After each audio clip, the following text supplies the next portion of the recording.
बिस्मिल्लाहिर्रहमानिर्रहीम। आज हम अगला लफ्ज़ पढ़ेंगे अबैश्ड, शर्म या नाराज़गी। मेक समवन फील एम्ब्रेस्ड, डिसकंसल्टेड और अशेम्ड। ABASHED अबैश्ड। ये सिंथेसिस रेपर्टरी का दूसरा रुब्रिक है। मेक बनाता है या समवन फील्स कुछ किसी को महसूस होता है। एम्ब्रेस्ड शर्मिंदापन, डिसकंसल्टेड मायूसी और अशेम्ड यानी शर्माना या शर्म। ठीक है। अबैश्ड का लफ्ज़ी मानी है यहाँ पे नाराज़गी या शर्मिंदगी या शर्म। यानी इसमें अगर आप इसकी फीलिंग महसूस करेंगे मरीज़ के अंदर, तो उसके अंदर जो पाया जाएगा वो शर्मिंदगी पाई जाएगी, यानी वो शर्मिला होगा।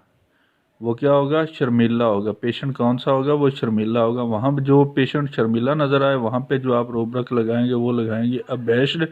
लेकिन इसकी जो मेडिसिन नहीं है, किसी भी तकरीबन रेपर्टरी के अंदर मेडिसिन नहीं है, लेकिन कुछ हैं जो मुझे मिली हैं, वो मैं आपको इंशाल्लाह इसमें वीडियो के अंदर शेयर करता हूँ। तो अब आपको समझ तो आ गई होगी। अबैश्ड, make some feel embraced,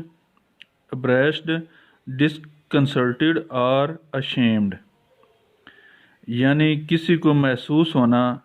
embraced मैंने होता है शर्मिंदा या शर्मिंदा हो गया हो किसी वजह से भी, उसका कोई राज, कोई ऐसी बात खुल गई हो जिसका इल्म हो गया हो, तो उसके बाद उसको शर्मिंदगी हुई हो, तो वहाँ पे लफ्ज़ इस्तेमाल होगा एम्ब्रेस्ड ये। और डिसकंसल्टेड मायूसी और अशेम्ड शर्म।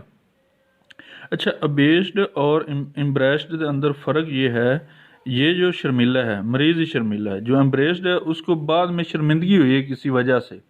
ये दोनों में डिफरेंस है। ये आगे जो वर्जन आएंगे वहाँ पे उस केस टेकिंग के अंदर हम इसको मज़ीद डिटेल से बताएंगे इंशाल्लाह। तब तक अगली वीडियो के लिए इंतज़ार करें। अल्लाह हाफिज़।